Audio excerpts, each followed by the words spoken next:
The shortwave hum it is crackling across 3,000 miles of dark ocean tonight, folks. But if our transmission holds, we are broadcasting live on Thursday, September 25th, 1941. I am looking out a pitch-black window here in London. Just 2 weeks ago, President Roosevelt issued that monumental shoot-on-sight order to the United States Navy after the destroyer USS Greer was targeted by a German submarine off Iceland. And across the continent, the newsboys on the corners are shouting about the brutal siege of Leningrad, where over 3 million citizens are trapped under terrible pressure on the Eastern Front. It is a world on the razor edge of machine-age conflict. But back in America, the printing presses are churning out high-energy paper dreams at a feverish pace. Welcome to the 31st episode of Distinguished Comics Radio. I am Simon Carver, broadcasting from our shortwave station here in the United Kingdom, and joining us from the KDCR studio in New York is my partner, George Wilson. George, how are things looking on the streets of Manhattan tonight? New York is humming, Simon. The neon is bright, the Dodgers are battling for the pennant, and the newsstands are stacked 3 feet deep with colorful quarter books and 10-cent slicks. And tonight, we are stepping for the very first time into the wild, high-pressure stable of Fox Feature Syndicate. Victor Fox, the man behind the operation, used to be an accountant for National Comics.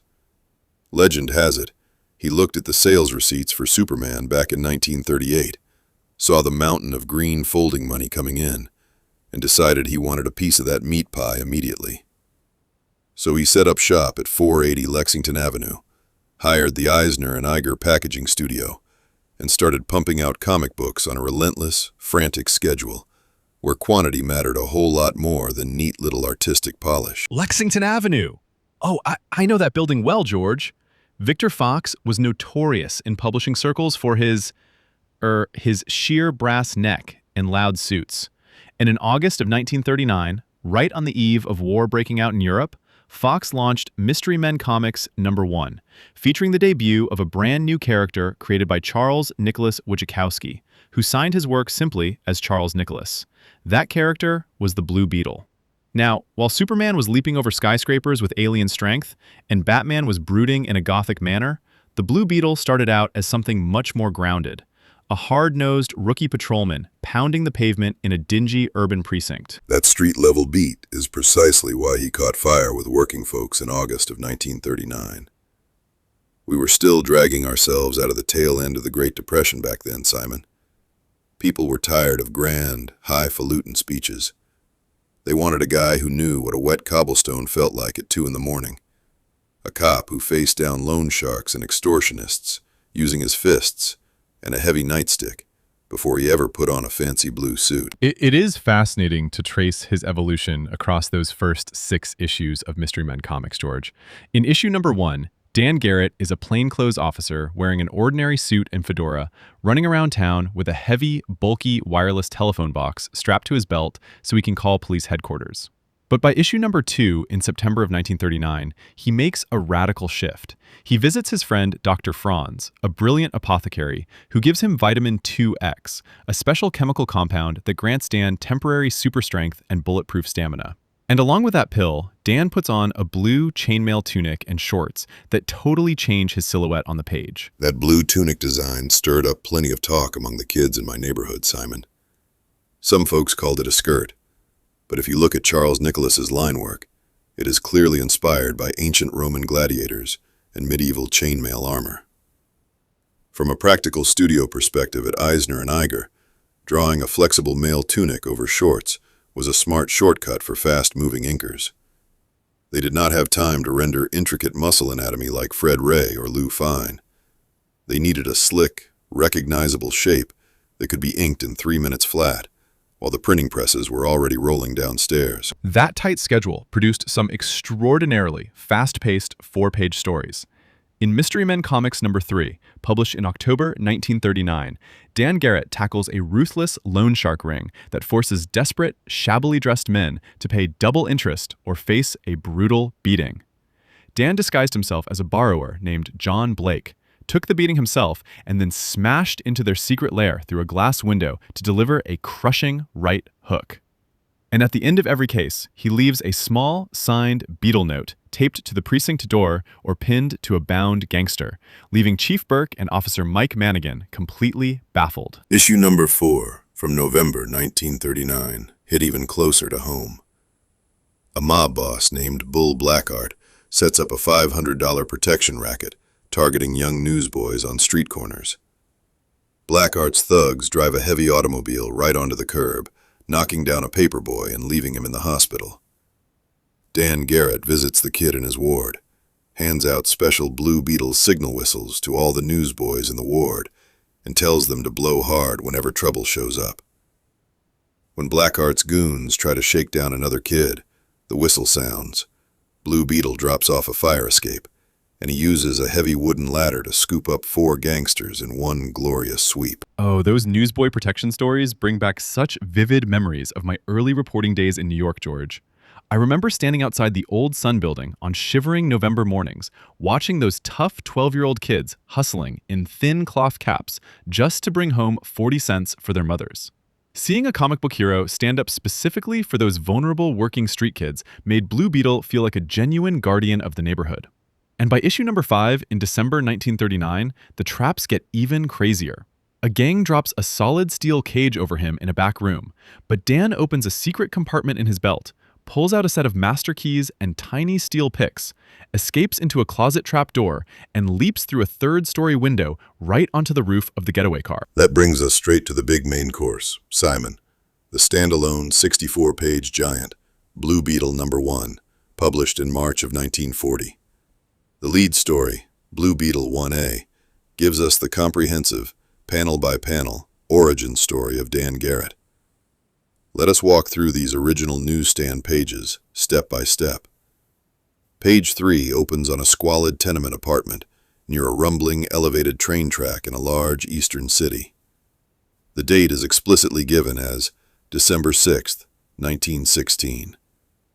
Inside, Patrolman Michael Garrett is pacing the floor in a nervous sweat, while a stocky doctor delivers a newborn baby boy. Michael smiles and says, "Sure, and he will be the finest man you will ever see." It is a classic melodrama setup, George, but the tragedy lands almost immediately on panel 4.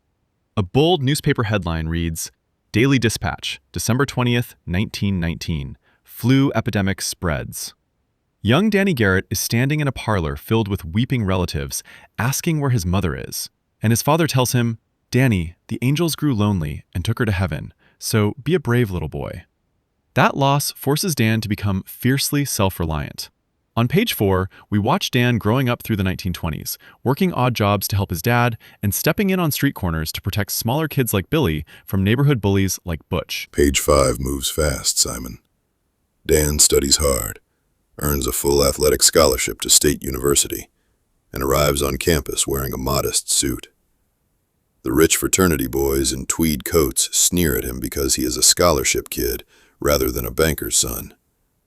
But Dan stays undaunted.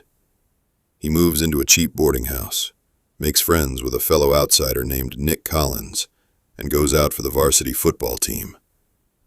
Even though he had never played organized ball before, Coach puts him in at wingback against Cordell Prep.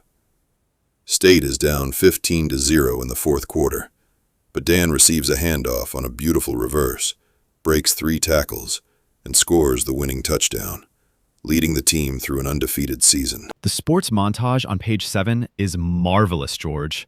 We see newspaper headlines screaming, "Garrett scores! Garrett wins game!" Dan becomes a boxing champion in the ring, a hockey star on the ice, and soon all the top fraternities are sending him formal dance invitations. But just as he is dancing with a lovely girl in his senior year, a telegram arrives from his old family friend, Officer Mike Manigan. It reads, "Your father wounded in line of duty. Come at once." Dan rushes to the hospital room, but Patrolman Mike Garrett dies in his arms, whispering, "Danny boy, thank heaven you came in time. I am going to join your mother." That murder is the core engine of the whole series, Simon. Dan vows right there over his father's bed that he will track down the dirty rats who shot his dad in the back. After graduation, Dan joins the police force and gets assigned to a patrol car with Mike Manigan. Manigan tells Dan that right after the shooting, An ace reporter named Karen Dobbs left a sealed letter with the police chief containing the names of the killers, to be opened only if Karen disappeared or died. But the chief locked that letter inside the high-security vault at police headquarters, and not even the mayor can open it without official cause. Meanwhile, on page 9, we cut to the plush home of Chick Alonzo, a notorious mobster and gambler. Karen Dobbs is standing in his office, confronting him directly. Alonzo sneers, pulls out a cigarette, and says he has sweet tortures planned for her before he flees over the border. That night, a dark figure in a blue mask picks the high-security lock on the police vault, opens the box, and reads Karen's letter. It says, "Chick Alonzo murdered Mike Garrett."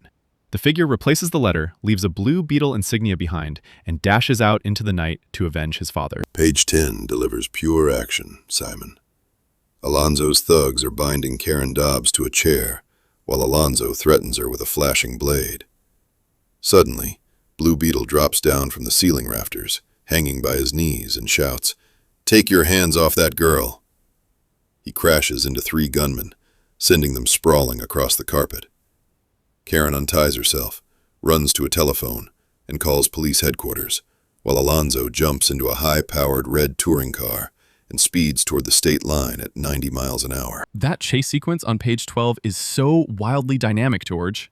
Alonzo is roaring down a winding mountain road, laughing that no one can catch him, when suddenly a small Blue Beetle alights on the windshield. Alonzo panics, and in the next panel, Blue Beetle smashes right through the canvas roof of the speeding car, grabbing Alonzo by the throat while the automobile veers wildly over a cliff. Blue Beetle controls the wheel, crashes the car safely into a ditch, and drags the unconscious mobster all the way back to police headquarters in the middle of the night. Page 14 wraps up the origin with absolute perfection. Blue Beetle cuts the lights at headquarters, drops Chick Alonzo right in front of Sergeant Manigan's desk with a signed note, and vanishes before the lamps come back on. The next morning, newsboys are crying, "Extra! Blue Beetle aids in capture of Alonzo gang." Dan Garrett walks his beat in uniform alongside Mike Manigan. Manigan says, "I would like to catch this Blue Beetle and see what he is like." And Dan smiles under his police cap and says, "Maybe you will, Mike. Maybe you will." It allows Dan to deliver justice while protecting his position as a rookie cop. That origin issue set off an absolute explosion of Blue Beetle material in 1940, George. Starting in Mystery Men Comics number 7, published in February 1940, Fox expanded the Blue Beetle feature from 4 pages to 8 full pages. That extra page count completely transformed the storytelling rhythm. Charles Nicholas and the Eisner studio suddenly had space to build intricate multi-room hideouts, elaborate car chases, and elaborate trap setups. In Mystery Men number 7, Dan Garrett investigates a sinister extortion ring targeting local merchants, complete with secret trapdoors under rug runners and a thrilling climax on a waterfront pier. And Victor Fox did not stop at Mystery Men Comics, Simon. He put Blue Beetle everywhere his presses could reach. Between March 1940 and late 1941, Blue Beetle starred in Mystery Men Comics numbers 8 through 17, his own quarterly title Blue Beetle numbers 2 through 5, and he co-starred alongside Samson and the Green Mask in Big 3 Comics number 1 in the summer of 1940. That is an enormous wall of paper. Victor Fox was running a total factory system out of the Eisner and Iger studio. They rotated ghost artists like Jack Kirby, Joe Simon, and Bernard Bailey across those pages, recycling classic pulp plots to keep the newsstand racks stuffed full every single month. It really was an assembly line of adventure, George. You would see a plot beat in Blue Beetle number 2, where gangsters hijack an armored car carrying payroll, and 3 months later, in Mystery Men number 12, a remarkably similar gang uses a high-tech ray machine to pull off the exact same robbery. But despite that repetition, there was an unmistakable energy to it all. The covers were loud, primary red and bright yellow, with Blue Beetle flexing his muscles or leaping off a skyscraper wall, practically grabbing the young reader by the collar and demanding their 10 cents. Now, let us be honest about the quality debate, Simon. Some collectors and critics look back at these 1940 Fox books and turn up their noses because the scripts were rushed and the anatomy was sometimes crooked. But if you were a kid in New York or Chicago in 1940, sitting on a stoop with a nickel soda, Blue Beetle delivered incredible bang for your buck. Superman had the grand cosmic power, and Batman had the dark theatrical shadow. But Blue Beetle was always right there in the alleyways, punching out corrupt politicians and loan sharks twice a month. His sheer omnipresence made him a true titan of the early Golden Age. He certainly captured the public imagination in a big way, George. Blue Beetle even made the jump to a syndicated daily newspaper strip and a popular radio program right around the same time, proving that Dan Garrett's scrappy, street-level crusade resonated far beyond the comic shop counter. But as the clock on the wall ticks down tonight, we must wrap up our 31st broadcast of Distinguished Comics Radio. The Atlantic static is picking up, and the wardens are doing their rounds outside my blackout curtains here in London. For our next standard broadcast, folks, we are returning to the Man of Steel himself.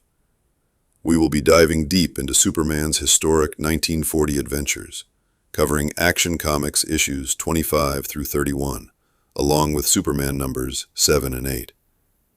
You will see Luthor's wild science, Lois Lane's fearless reporting, and Superman taking on international saboteurs as the world edges closer to global war. Please make sure to send your letters, comments, and favorite Golden Age panel choices to our program inbox at distinguishedcomicsradio@gmail.com. That is distinguishedcomicsradio@gmail.com. We always get a kick out of reading your notes, including those strange messages forwarded to us by our mysterious time-traveling producer, Mr. Moore, who keeps telling us about digital websites and future archives that sound like pure science fiction to two old radio men. From the KDCR studio in New York, where the streetlights are bright and the Dodgers are still fighting, I am George Wilson. Keep your chin up, keep your fists high, and do not take any wooden nickels. And from London, under a quiet, starlit sky, I am Simon Carver. Keep reading the funny pages, hold fast to democracy, and good night to you all.